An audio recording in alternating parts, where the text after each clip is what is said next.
Estoy aquí realmente decidido a lograr que el debate de esta tarde sea un debate del que podamos todos y todas salir con, espero, alguna cosa más. Primero, con más esperanza y, en segundo lugar, con más pistas para reflexionar sobre cómo hacer resurgir a Europa. Lo cual no es, digo ya para empezar, imposible. Por lo tanto, empezaré con esto. Lo que no es imposible.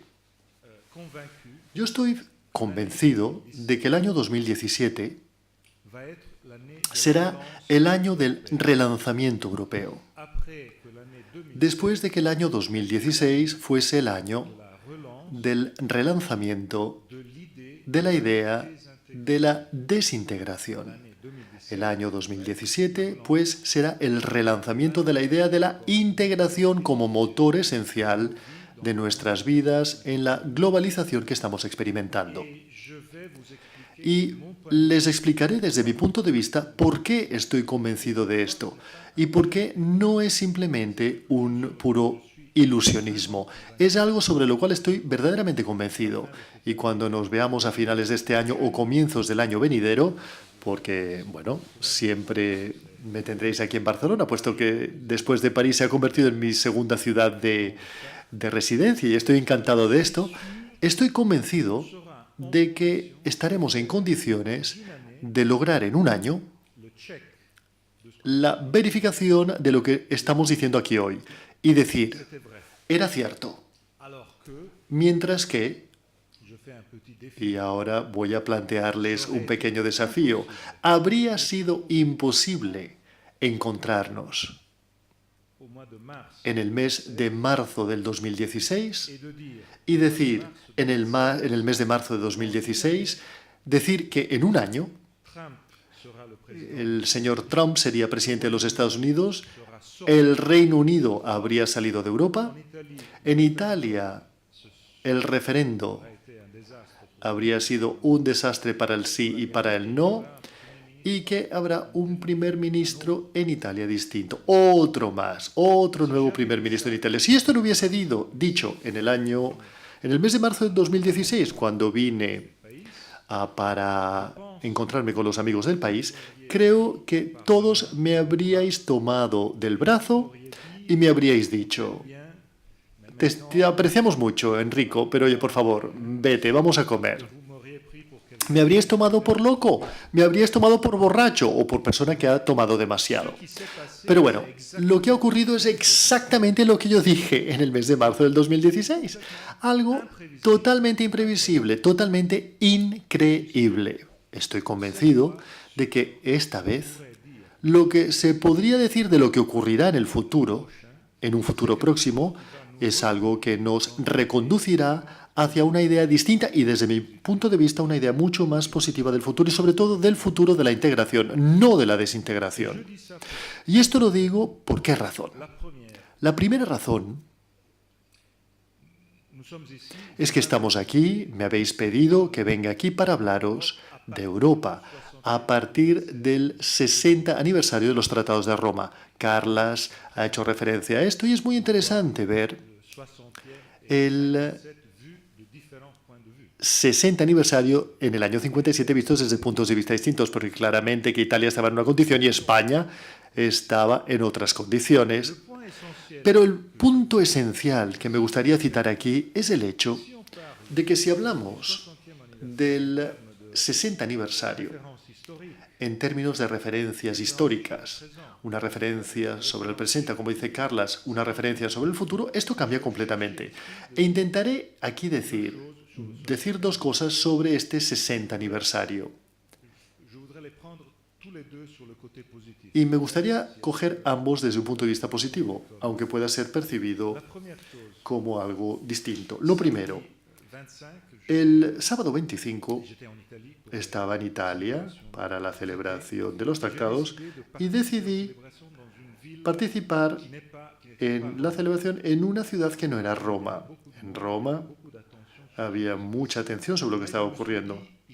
Pero me dije a mí mismo, hay muchas personas que viven en la periferia europea y que quieren hablar sobre Europa, tratar Europa. Yo había recibido una invitación de los estudiantes de la Universidad de Cagliari, de los extremos de la periferia de Europa, en Cerdeña, y pasé una jornada con ellos. Para mí fue muy emocionante. Y cuando volví, por la tarde vi la televisión, miré los diarios, los periódicos del día siguiente y me quedé sencillamente chocado. No sé si esto es algo que vosotros hayáis tenido también en Barcelona. En Italia me sentí totalmente sorprendido por el hecho de que el acontecimiento que esperábamos desde hacía tanto tiempo, 27 líderes europeos en Roma, el miedo de los grandes atentados, el miedo de las manifestaciones en la calle, el temor de que no se pudiese llegar a un acuerdo, de que Orbán pues bloquease el acuerdo de los otros y que había una enorme tensión, una enorme atención y una gran expectativa. Pues bien, el día siguiente la primera noticia en la prensa italiana era la visita del Papa Francisco a Milán. El Papa Francisco visitó Milán y dijo unas cosas tan fuertes, con una vehemencia y una empatía tal, una fuerza humana tal, una valentía tal. Había hablado de la parte de nuestras sociedades que están viviendo las dificultades y los problemas, los marginales de nuestras sociedades, los marginados de nuestras sociedades. Y finalmente tomó la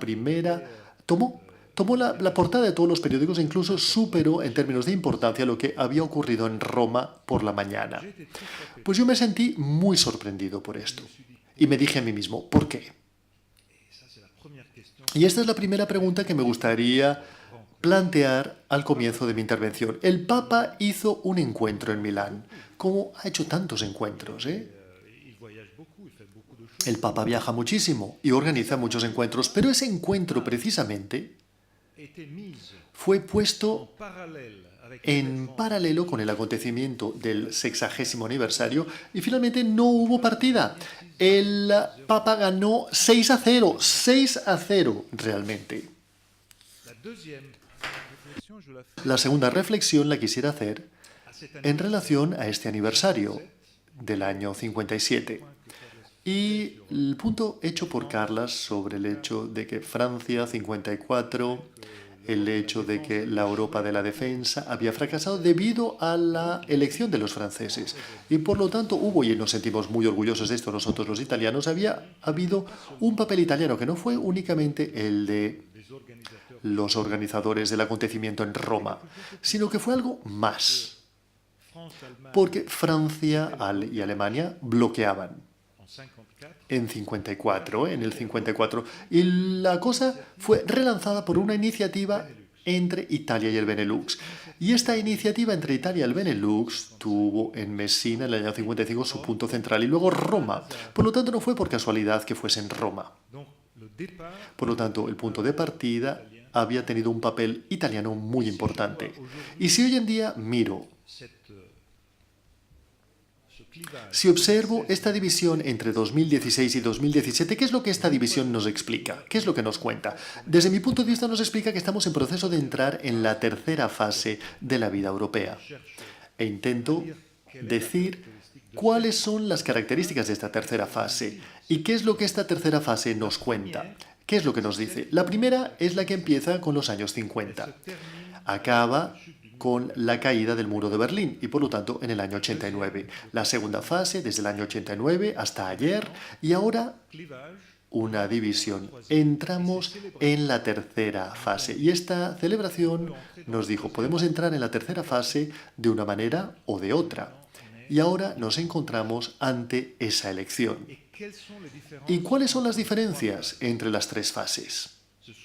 Se trata de diferencias de frontera mental. Y las fronteras mentales son decisivas en la vida, en la historia, en la política, en las elecciones de los pueblos. ¿Cuál fue la frontera mental de la primera fase a la que tú te has referido, Carlas? La frontera mental era una Europa pequeña en su interior. Y se trataba de una Europa tan pequeñita que finalmente era la frontera del Rin, era Francia y Alemania. con alguna cosilla en los alrededores, Benelux, Italia, pero finalmente era Francia y Alemania. Y es esta Francia y esta Alemania las que constituían una frontera mental que unía la pequeña Europa, el corazón de Europa, que siempre se había hecho la guerra en siglos anteriores. Y por lo tanto, una primera frontera mental de este comienzo, de este punto de partida, era Europa, en su embrión más pequeñito, digamos en su interior. Y vivimos durante 30 años así. De acuerdo, hubo la primera ampliación, pero finalmente era realmente una Europa pequeñita, una Europa del corazón franco-alemán. Y después hubo la caída del muro de Berlín y la ampliación. En los años 80 se produjeron ampliaciones hacia el Mediterráneo, y por lo tanto España, Portugal y Grecia en el año 81. Pero la cuestión esencial es que la caída del muro de Berlín cambió la frontera mental con la cual habíamos trabajado. Y la frontera mental se convierte no ya en aquella Europa pequeñita relacionada a la relación entre Francia y Alemania, sino la frontera mental del año 89. Recordemos cómo era el mundo en aquel momento. No había internet, no había teléfonos móviles. Todavía nos encontrábamos en una situación antigua, si se me permite la expresión, pero existe el primer cambio en nuestras vidas. Europa se convierte de golpe en una frontera enorme y llega hasta Moscú, llega hasta la frontera con el enemigo de siempre de los años de la primera parte de la vida de Europa. Por lo tanto, una frontera mental que se hace mayor, más amplia, y los problemas que llegan de inmediato. ¿Qué es lo que hacemos? Nos ampliamos. ¿Cómo? Kohl, que inmediatamente empieza a empujar la creación de la reunificación alemana.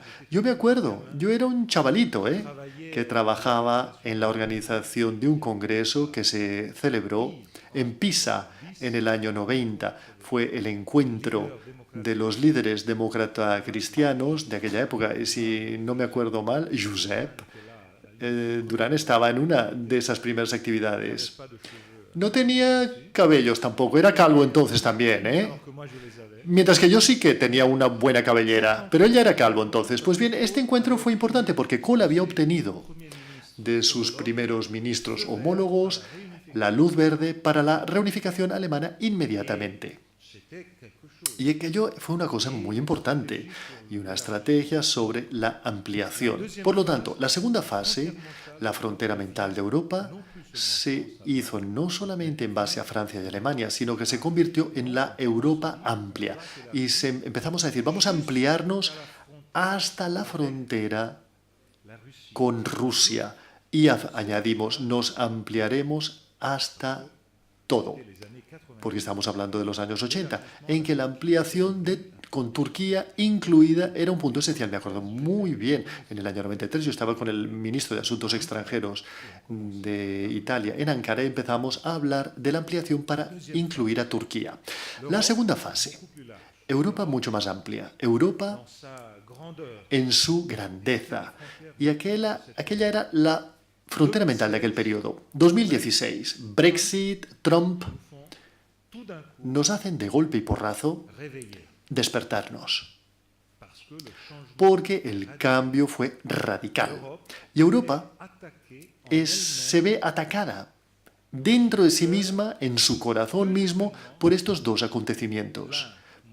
Uno en el mes de junio y el otro en el mes de noviembre, que llegan desde fuera, sobre todo Trump en el mes de noviembre, y que son acontecimientos que son claramente contrarios a la idea de una integración como corazón, como centro de las actividades políticas y de política extranjera.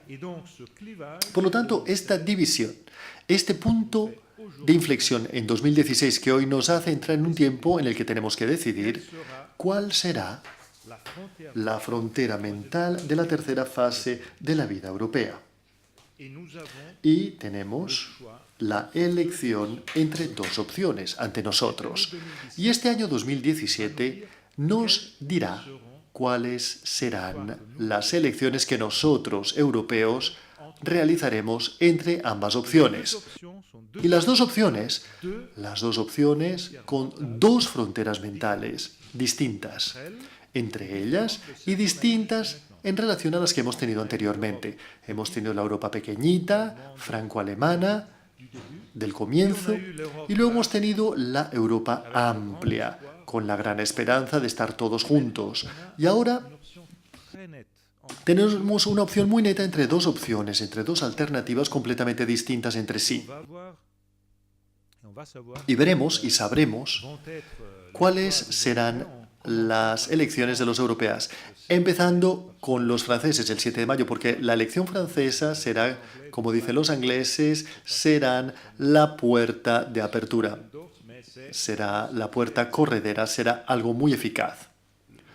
O podemos tener sol o podemos tener luna, o podemos tener blanco o negra, o día o noche. Si las cosas ocurren tal y como nos indican los sondeos, tendremos un segundo tour presidencial, una segunda ronda presidencial entre Le Pen y Macron. Le Pen significa que Europa se ha acabado. Porque Europa, en el Consejo Europeo, puede tener a Hongría representado por el señor Orbán, lo colocan en un rincón, se le evita hablar, la gente evita hablarle y las cosas pueden avanzar con muy poco. Pero el Consejo Europeo, y sobre todo el euro, no pueden funcionar con Francia representada por una persona que quiere destrozar el euro, Europa y la integración, es decir, Marine Le Pen.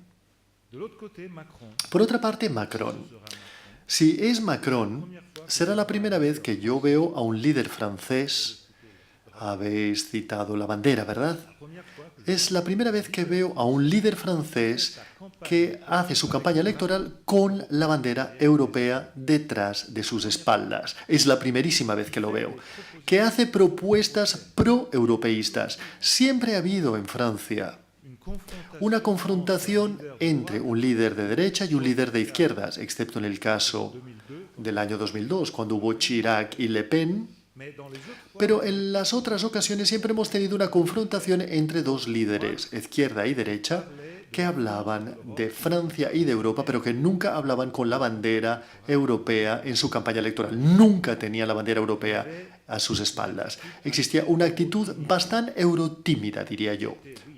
Sí, todos, Mitterrand, Chirac, más Mitterrand que Chirac, eran todos grandes líderes europeos cuando fueron elegidos. Una vez estaban en el Consejo Europeo.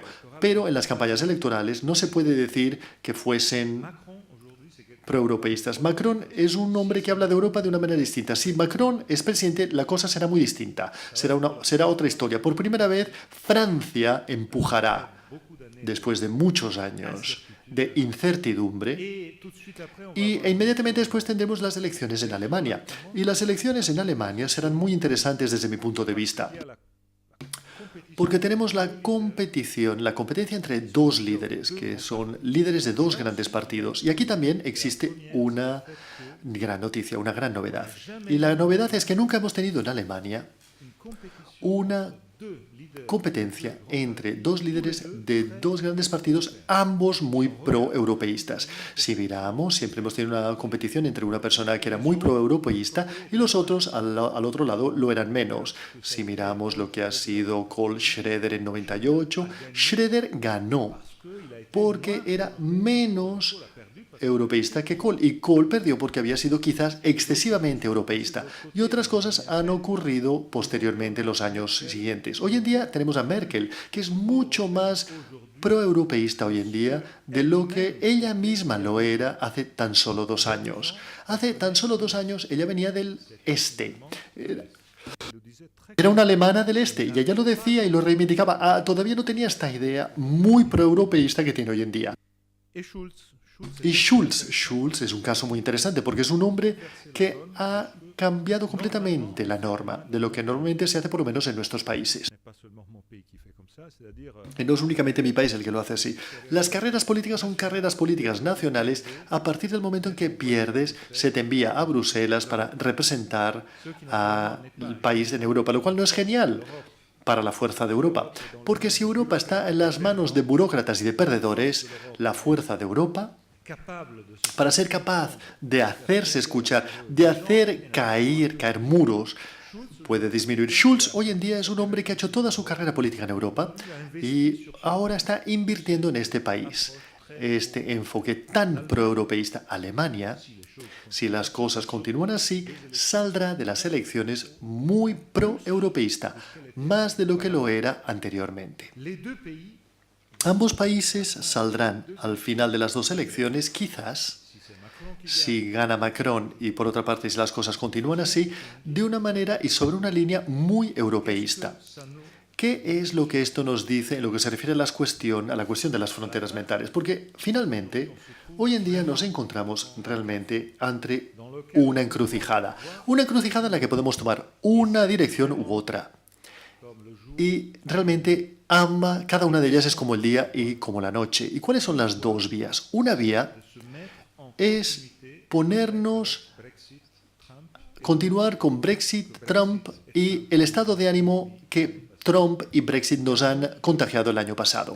Es una modalidad de desintegración, es miedo ante la globalización, es el no reconocer los aspectos positivos de la globalización, es decir, ver solamente los aspectos negativos de la misma y pensar, y esta cita que usted ha hecho, señor presidente, de Antonio Vitorino, que era mi predecesor en el Instituto de Delors, me ha parecido perfecta, de no reconocer que podemos democratizar y hacer que la globalización, hacer que la mundialización sea positiva, intentando que incluso las cosas negativas que nos llegan de la misma puedan ser gestionadas con la política, por supuesto.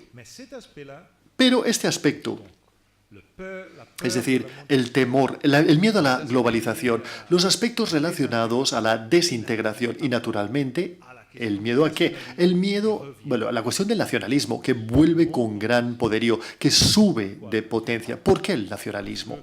Pues bien, porque cuando tienes miedo, cuando las expectativas son negativas, cuando las cosas no funcionan, cuando hay inmigrantes que llegan en masa y cuando la identidad se convierte en la cuestión esencial, de manera muy fácil te repliegas sobre los símbolos del nacionalismo, que son también los símbolos de la nación.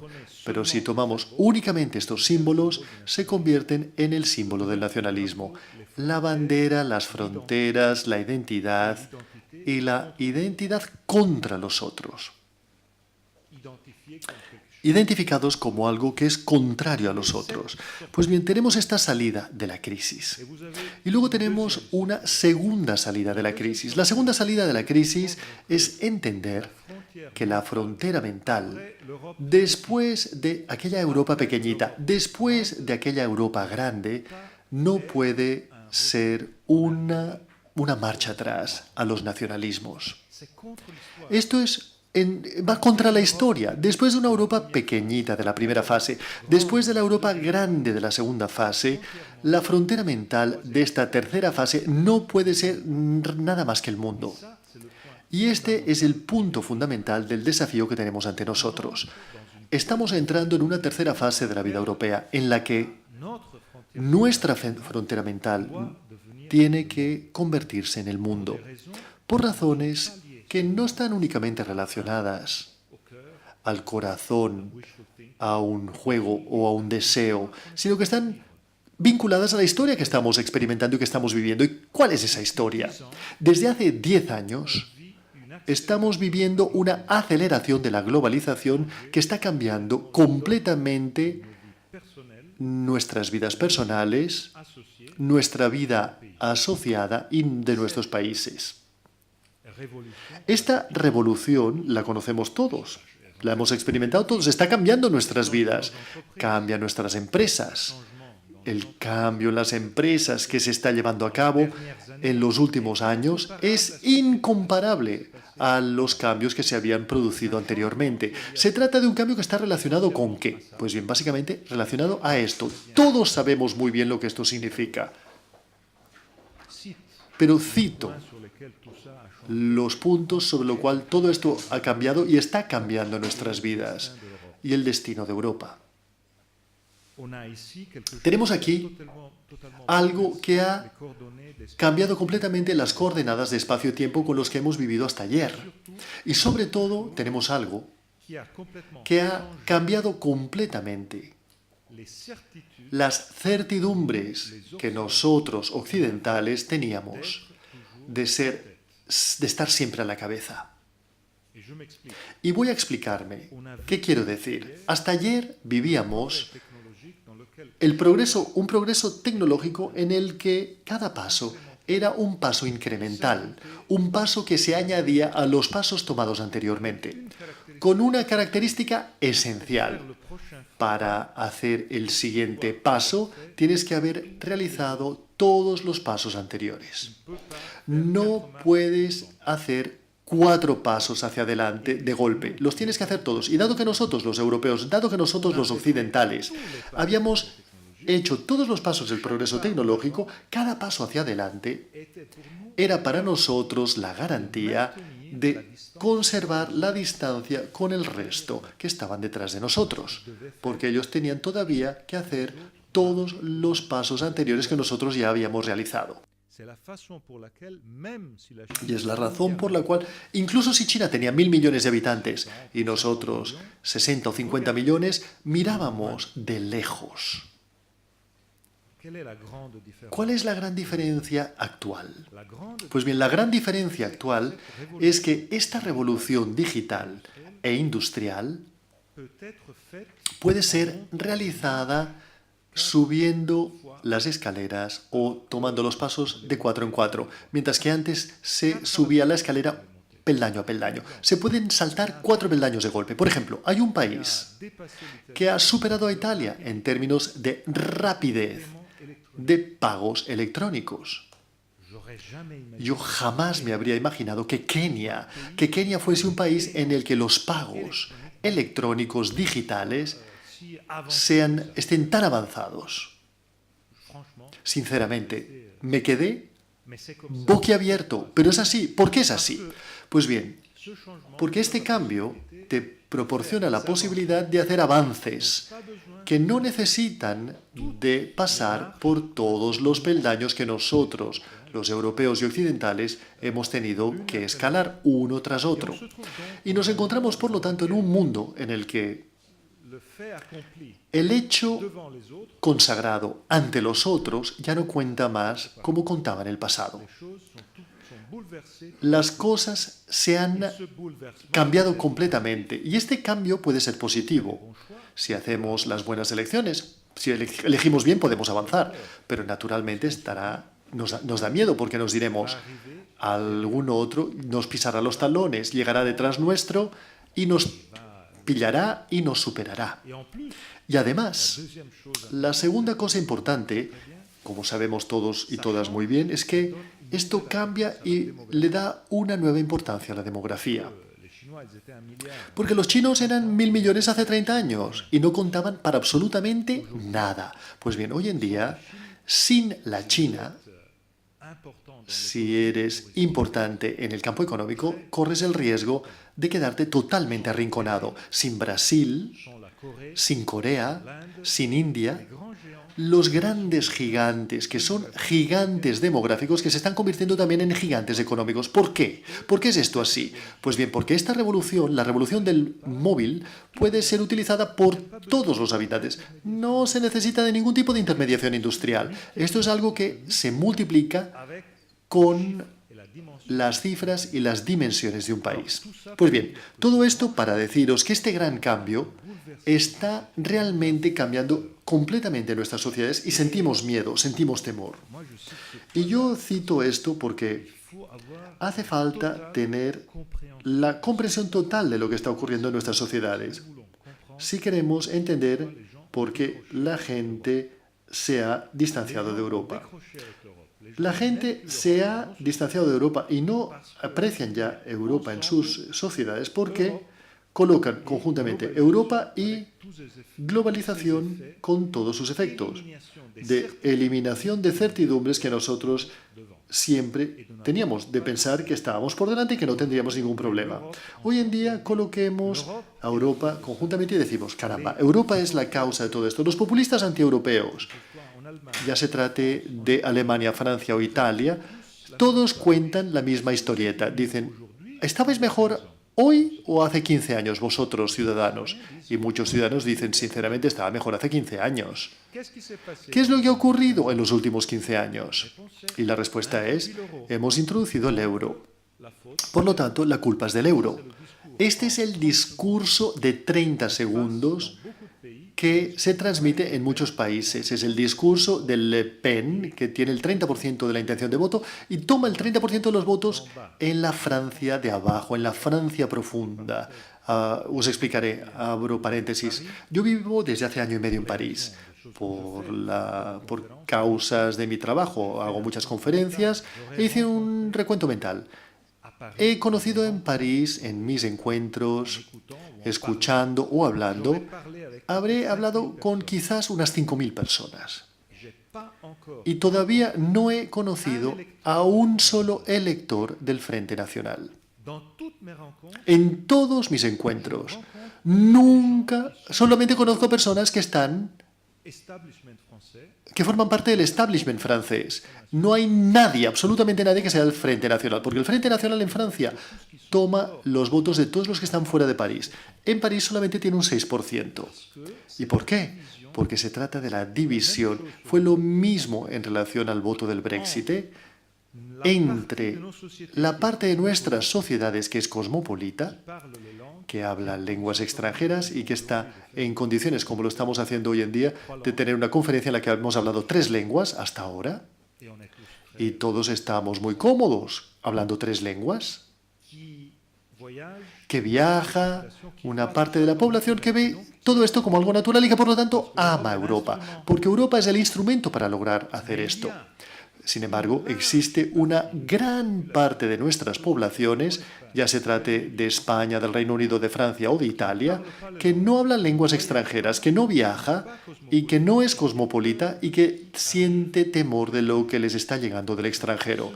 Porque lo que llega del extranjero cambia completamente la identidad, la vida, da miedo. Y nuestro problema hoy en día, sobre todo el problema nuestro como europeos y europeístas, es que tenemos que cambiar el programa, la visión, la mentalidad y la manera en que Europa puede hablar a esta otra parte de nuestras sociedades, que finalmente es mayoritaria. Os voy a dar un breve ejemplo. Me imagino hasta qué punto en vuestra universidad, la Pompeu Fabra, cuántos estudiantes van de Erasmus. Barcelona se ha convertido en una especie de símbolo del Erasmus, con la famosa película El apartamento español. Pues bien, el Erasmus. Erasmus puede ser visto desde 2 puntos de vista y hay que ir con mucho cuidado, Esto lo he aprendido hablando con muchas personas que están fuera de nuestros circuitos normales, porque el Erasmus es una cosa que pueden hacer únicamente los estudiantes universitarios. Y los estudiantes universitarios representan una pequeñísima parte de nuestras sociedades, salidos sobre todo de familias que tienen una apertura mental y que pueden, digamos, motivar a sus hijos para ir a la universidad. Pero existe una gran parte de nuestras sociedades en las que la universidad no es un punto de llegada, familias en las que no se va a la universidad. Y esta gran parte de nuestras sociedades ven el Erasmus como la demostración del sentido elitesco, de la élite de Europa, demostrando que Europa hace cosas solo para las personas cosmopolitas, para las personas muy formadas, educadas, habituadas a viajar, etcétera, etcétera. Pues bien, naturalmente yo pienso que el Erasmus es fantástico y creo que hay que continuarlo, y creo que hay que continuar en este camino. Pero lo que yo quisiera transmitiros como mensaje para el futuro es que verdaderamente hace falta cambiar de programa.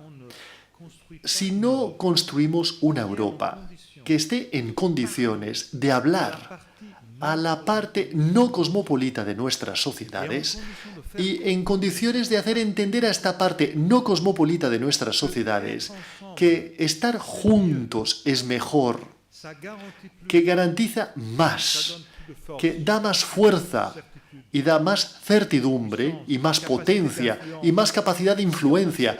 Si no hacemos eso, vamos a ser vencidos. Porque la aceleración de la globalización, y esto llevamos años hablando, es algo que le da miedo a la gente y da miedo a las personas. Y las reacciones que hoy en día tenemos en todas nuestras sociedades, tanto Italia y España, esto lo han vivido con los nuevos partidos políticos, que son sobre todo partidos que viven de la idea de que yo soy un pueblo, tú eres el establishment, yo tengo razón porque tú eres el pueblo y vosotros estáis allí porque sois las élites. Este es el centro, el corazón mismo del mensaje que hoy en día toma el 20 o 30% de los votos en nuestras sociedades. Y no hace falta subestimar esto. Subestimar esto sería algo tremendo, sería algo terrible. El mensaje fundamental es que hoy en día, si miramos hacia el futuro de Europa, y es por eso que me siento optimista, si entendemos cuál es la enfermedad y cuál es el problema, creo que estamos en condiciones de ponerlos a ambos ante nosotros. La solución y la manera de relanzar. Y ese relanzamiento solamente puede ser basado en contar, en explicar. Hay un primer punto, el relato de todo esto. Y lo que yo creo que en Bruselas todavía no se ha entendido y que en nuestras capitales nacionales tampoco se ha entendido del todo. Y es que Europa se ha convertido en un ente mortal. Paul Valéry al final de la guerra dijo, nosotros, la civilización, hemos entendido que nos hemos hecho mortales. Podemos perder la civilización. Y lo digo aquí hoy porque no estoy haciendo una diatriba sin sentido. Esta mañana lo hablábamos con una amiga francesa que nos decía que Marine Le Pen podría bien ganar las elecciones. Yo creo que no. Yo creo que no ganará. Y por lo tanto, bueno, corro el riesgo de hacer esta apuesta, hacer esta previsión. Pero Europa es mortal. Y podríamos encontrarnos aquí el día 8 de mayo y decirnos a nosotros mismos, ¿y ahora qué? ¿Y ahora qué hacemos? Porque sería el retorno a los nacionalismos. Y el retorno a los nacionalismos con la disgregación de todo. Puesto que Europa está haciéndose mortal otra vez, yo no creo que podamos permitirnoslo. No podemos permitirnos continuar con el programa de ayer. El programa de ayer ya no es suficiente. El relato de ayer ya no es suficiente. Y hace falta cambiar, sobre todo hacia la dirección que comentaba. ¿Cuál es la única manera de convencer a las personas? Es hacerles entender que en este mundo que se está convirtiendo en un mundo cada vez más amplio y más conectado, la respuesta de la desintegración y de la vuelta atrás es una respuesta errónea, por razones sobre las cuales hay que ser muy claros y sobre todo hay que explicar cuál es el buen relato, cuál es la buena narración para salir hacia adelante y no hacia atrás. Mirad, yo me quedé muy sorprendido y muy afectado por las dos elecciones, Brexit y Trump, por una razón. Y es por eso que al final me dije, tengo que hacer algo al respecto, y por eso he escrito un libro que publicará Planeta, y estoy encantado de que en septiembre podré hablar sobre esto con un público español. El punto esencial de estos dos momentos, Trump y Brexit, ha sido el siguiente. Yo vengo, Carlos lo ha dicho, yo era muy pequeño, todavía tenía cabellos, etc. Y he hecho muchas campañas contra Erdogan. El primero fue para el ayuntamiento de mi ciudad, Pisa, en 1990. O sea que he hecho muchas campañas. Hace 27 años que hago campañas. Y nunca jamás había visto ganar una campaña electoral proponiendo una vuelta atrás. Nunca lo había visto. Y os invito a reflexionar. Si habéis visto alguna vez ver a alguien ganar una campaña electoral diciendo os voy a volver atrás a una situación anterior, es imposible, no existe. El eslogan de Trump era vuelve a hacer que América sea grande. El eslogan de los Brexit era «Volved a tomar el control». Trump y Brexit han sido, a la vez, las dos primeras campañas electorales de la historia occidental en la que quien ha dicho «no queremos tirar hacia adelante, queremos ir hacia atrás», ha ganado. Y naturalmente hace falta hacer entender que es una manera simplemente de dar satisfacción instintiva e inmediata, pero que no da ninguna respuesta concreta a los verdaderos problemas que tenemos frente a nosotros. Y que, por el contrario, una respuesta que nos dé, que nos proporcione la frontera mental del mundo entero, es la respuesta correcta. ¿Y por qué digo esto? Pues bien, lo digo por razones muy sencillas y muy concretas. Desde un cierto punto de vista, nosotros, los europeos y europeístas, deberíamos darle las gracias cada día y poner en una capilla, en la catedral, le deberíamos encender velas, porque los norteamericanos nos han dado a Trump, porque Trump hace entender a la gente qué significa. Dos cosas. Primero, el hecho de que el mundo que hemos conocido hasta ayer puede cambiar de golpe y porrazo y que nos podemos encontrar con nuestro mejor aliado que se convierte en nuestro peor enemigo. Y en segundo lugar, porque lo que Trump está haciendo nos permite entender mucho mejor que todos los discursos que personas como yo puedan hacer, que nos encontramos exactamente nosotros, los italianos, los españoles, los franceses, los alemanes. Somos, como decimos en Italia, estamos en el mismo bote, estamos en la misma barca, en el mar de esta globalización. Y el barco es el mismo. Y si el barco se hunde, nos hundiremos todos. Y si naufragamos, naufragaremos todos. Y si queremos ganar, hace falta que este barco sea resistente. Dos ejemplos. Que el sábado de hace 15 días, exactamente el sábado antes del sábado del Papa y del 60º aniversario, Trump nos proporcionó la primera lección de política internacional verdadera. Todas las otras eran falsas, eran anuncios. La primera lección verdadera fue la de dar mandato a su representante en los G20 de eliminar las dos cosas que están entre las tres por las cuales el G20 fue creado. El G20, a nivel de primeros ministros y jefes de gobierno, fue creado para misiones muy precisas en 2008, cuando la crisis era flagrante y hacía falta salir de la crisis. Y podíamos salir de la crisis solamente todos juntos.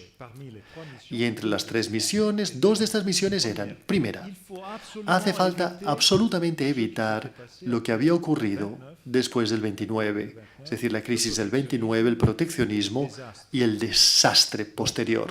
Por lo tanto, lo primero era la moratoria sobre las medidas de proteccionismo.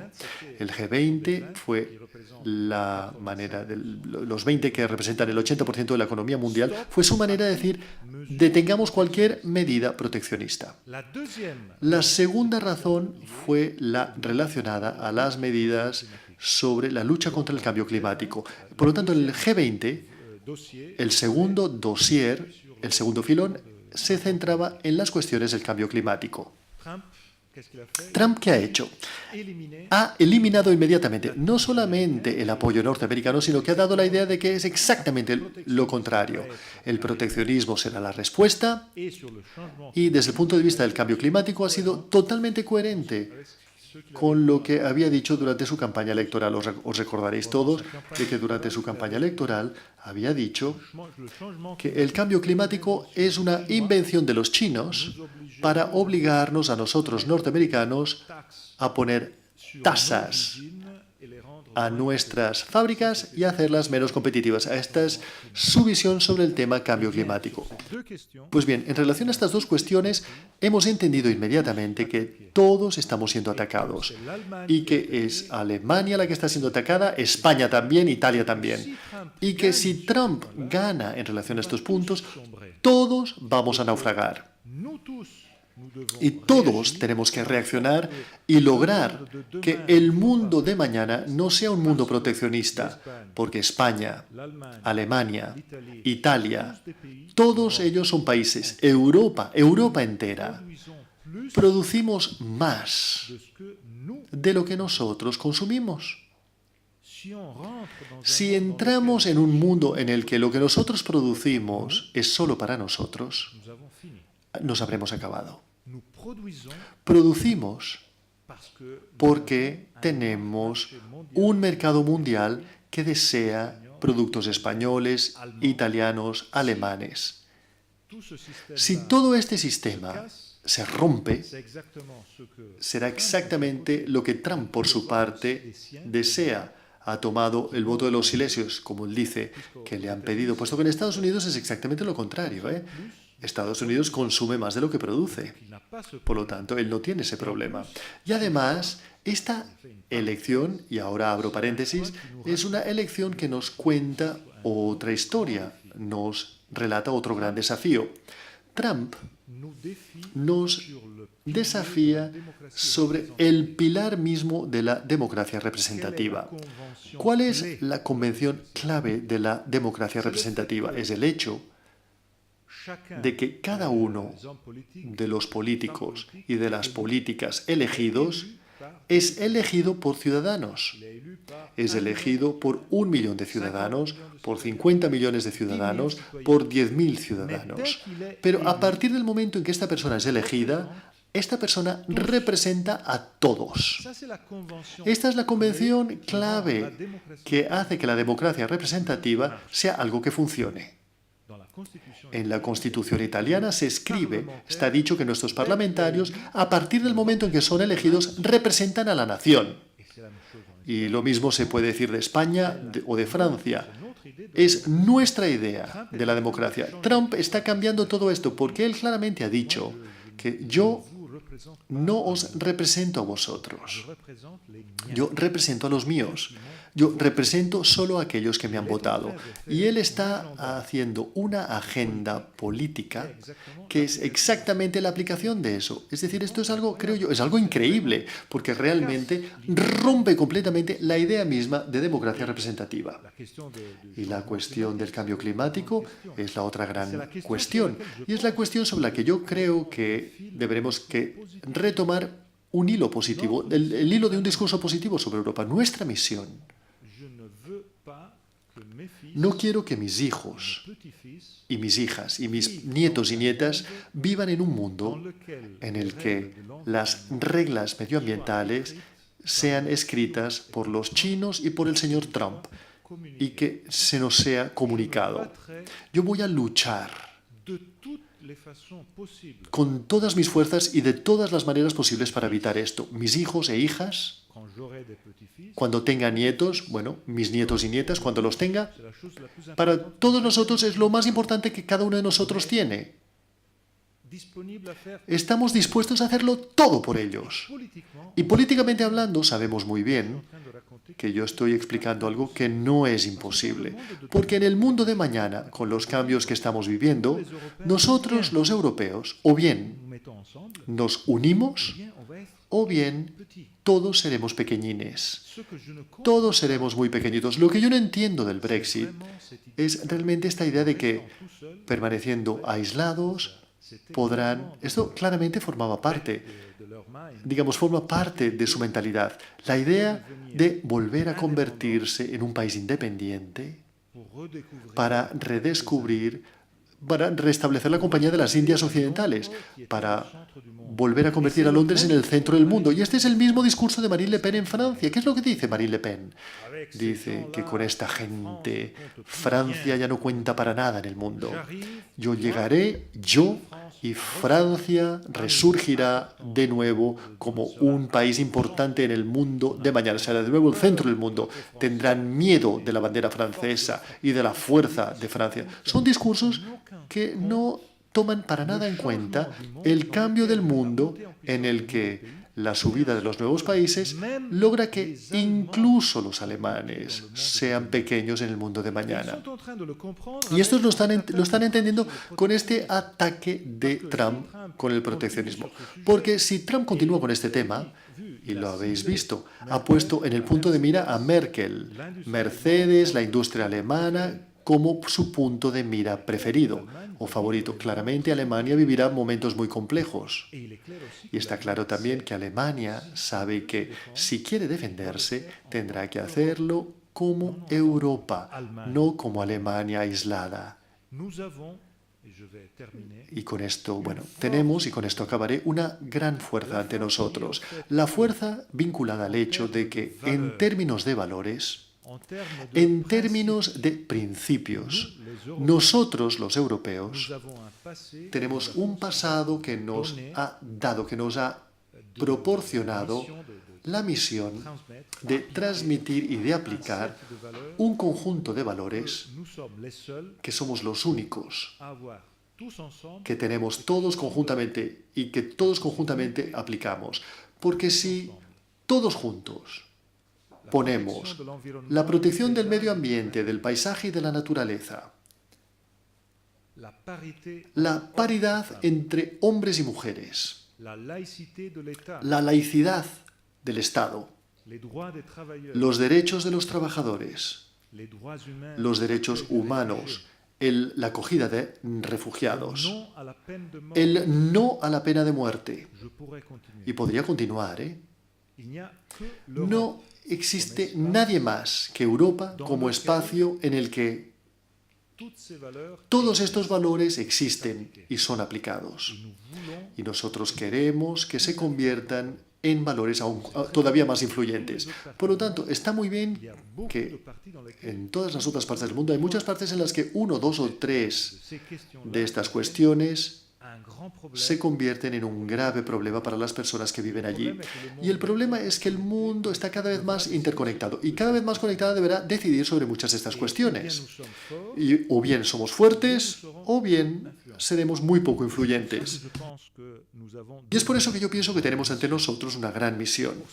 Y para esta misión hace falta estar en condiciones de tener una Europa eficaz, más unida, en la que el discurso sobre Europa no sea únicamente entre la parte cosmopolita de nuestras poblaciones, de que estemos en condiciones de hablar con todos. Por ejemplo, si yo fuese Juncker, yo habría dicho, dado que el Erasmus hoy en día es la mejor marca, la marca más importante, y es una auténtica marca que inmediatamente se convierte en élite en el mundo complejo de hoy en día, hace falta que Erasmus se convierta en algo, diría yo, casi obligatorio para todos los estudiantes de la escuela secundaria.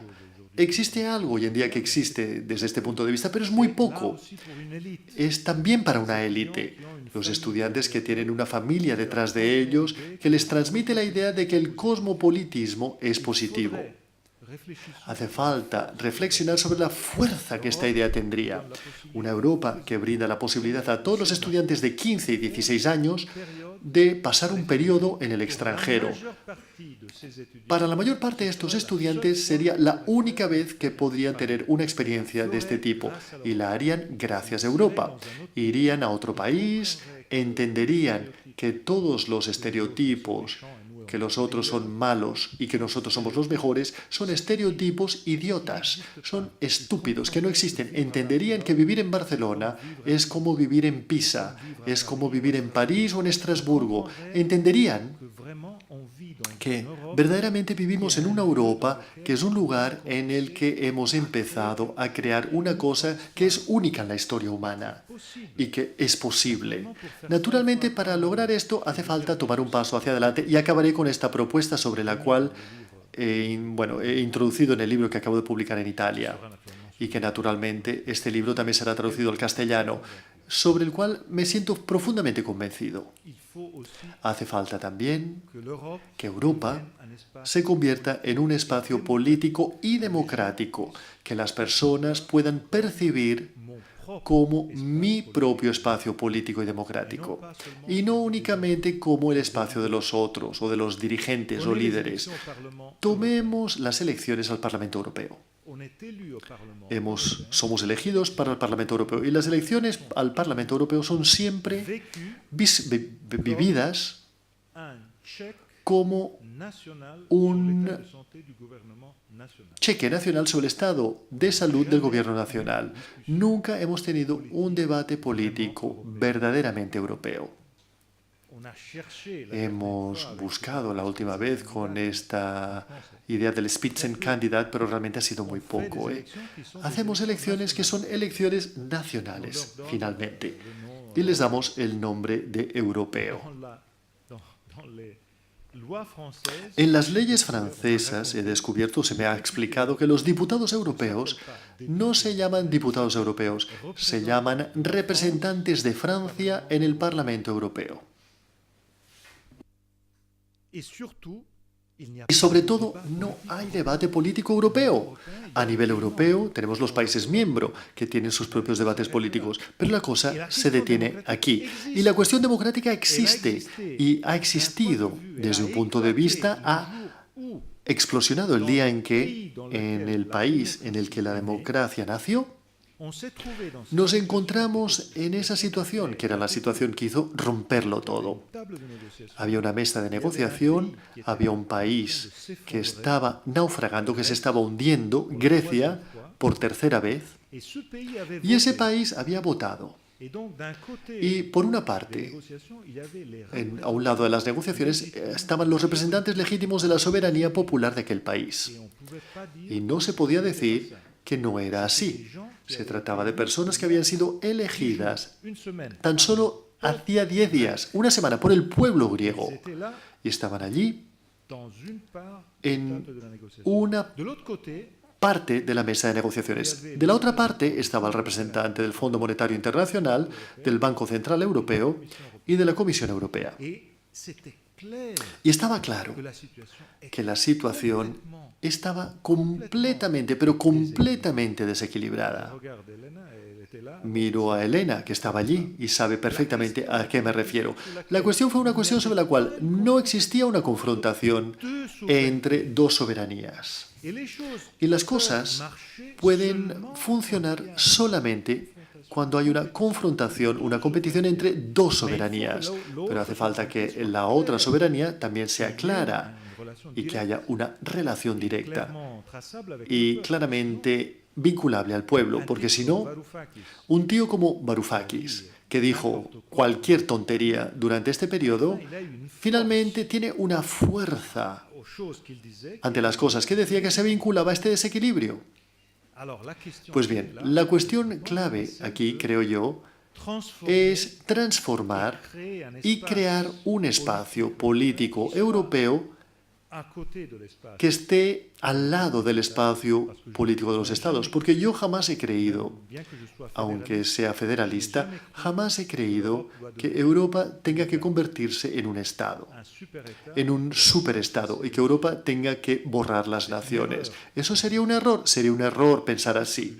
En uno de los capítulos de mi libro, el título es Debruselizar. Yo creo que hay que evitar que todo se concentre en Bruselas. Hay que evitar que Bruselas sea vivida como en Francia se vive París, o como en Italia se vive Roma, o como vosotros en España vivís Madrid. Eso no es Europa. Y sería realmente el mayor de los errores si lo vivimos así. Por lo tanto, la cuestión clave es un espacio político y democrático europeo al lado de los espacios nacionales.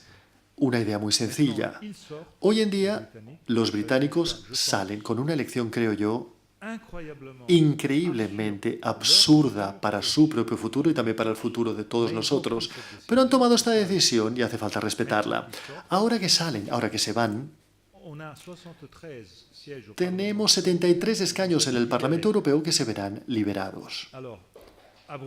En Bruselas, todos están debatiendo entre los Estados miembros cómo redistribuir estos 73 parlamentarios entre los Estados miembros, porque en el tratado se escribe que hay una cifra total, o sea que no podemos eliminar estos 73 escaños del Parlamento Europeo, y por lo tanto Italia quiere tomar 5, España 5. Yo creo que hace falta aprovechar esta ocasión y elegir a estos 73 diputados en una circunscripción electoral paneuropea. Es decir, un colegio europeo, un colegio electoral europeo constituido por todos los países miembros, en los que en Barcelona, en Pisa, en Helsinki se pueda votar por la misma lista, y que por lo tanto haya listas que se disputen el voto de los europeos en relación a políticas europeas y en relación a la idea de Europa.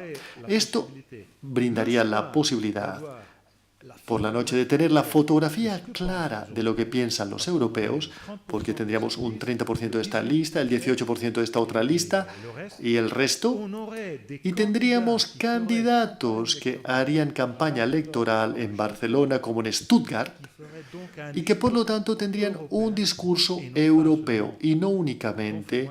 A ver, yo he hecho una campaña electoral para las elecciones europeas y constantemente he hablado con electores que querían que yo les hablase de la manera en que yo podía traer a Padua, Venecia o Verona los beneficios de Europa, o sea, arrimar el ascua a mi sardina. No se hablaba de nada más en Europa. Un debate de este tipo y sobre todo elegir a 73 personas que se conviertan en líderes europeos, que se vean obligados a hacer un discurso europeo y que puedan, por lo tanto, estar en condiciones de cambiar completamente la situación. Yo creo que es absolutamente necesario ir en esta dirección, porque es la dirección en la que uno toma un paso hacia adelante sobre la democracia y la política, de lo que es lo que nos falta a todos. Es decir, la idea... Mirad, lo que a mí me sorprende más del año 2016 y que también me da un poquitín de esperanza es que el año 2016 hizo entrar en el debate político una palabra que ha superado completamente, bueno, no completamente, pero una palabra que se ha convertido en la primera palabra en la clasificación de las cosas importantes y que ha marginado lo que había sido el centro en los últimos 10 años. En los últimos 10 años, el centro de todo era las finanzas y la economía. El Consejo Europeo en el que yo participaba se hablaba de economía y de finanzas durante el 95% del tiempo. Y luego se hablaba del resto.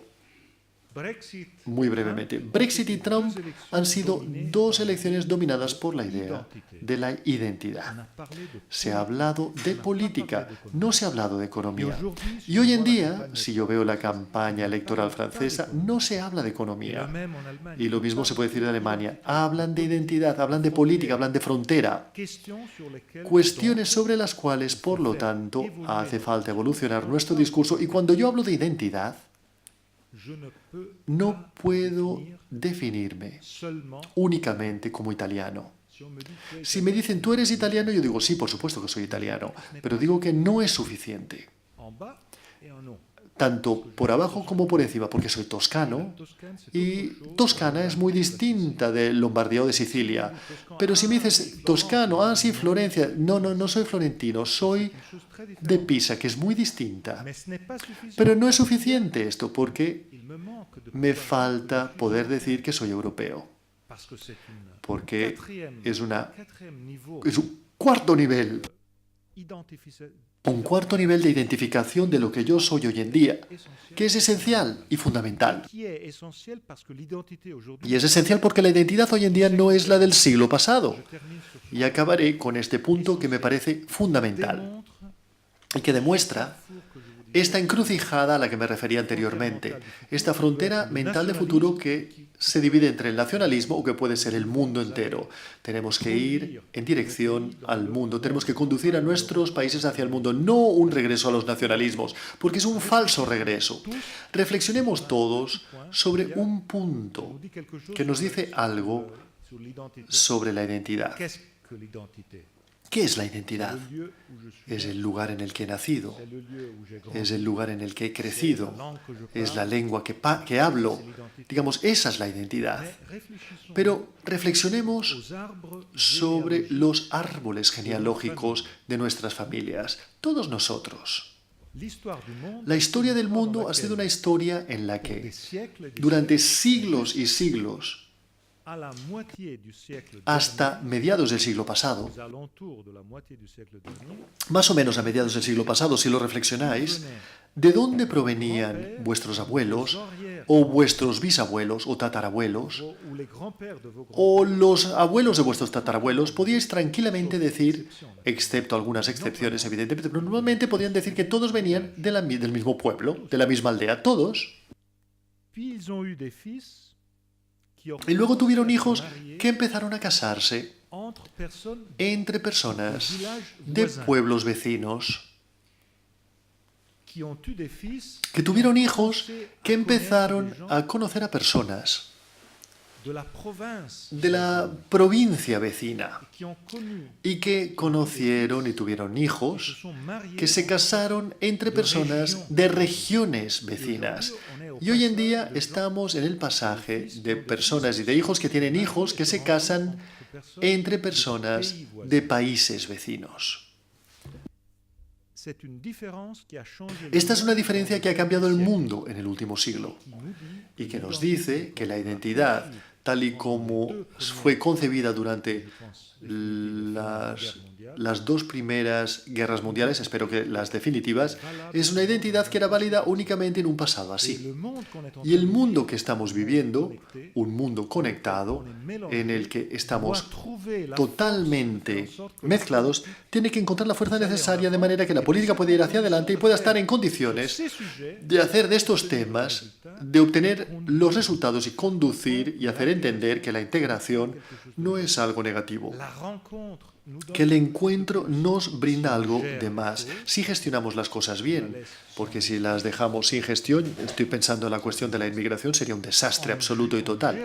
Pero gestionándolo bien y teniendo una buena política que esté en condiciones de tener un discurso sobre el futuro.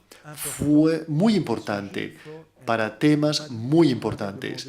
Me habéis pedido aquí hoy que os hablase de esto, que os hablase del futuro.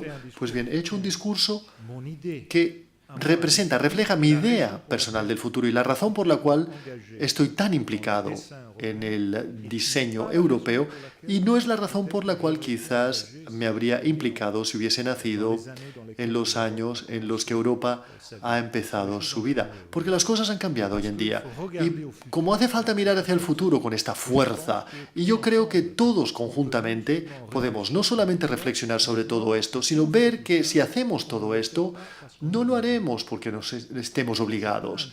No se trata de un deber, no se trata de una obligación. Si hacemos de Europa un deber o una obligación, esto jamás tendrá éxito. Hacemos Europa porque miramos a nuestros hijos e hijas y reflexionamos y sabemos que construyendo una Europa positiva, eficaz y concreta, nuestros hijos e hijas vivirán en un mundo mejor. Y todos nosotros sabemos que este es el mejor regalo que le podemos hacer a nuestros hijos. Gracias.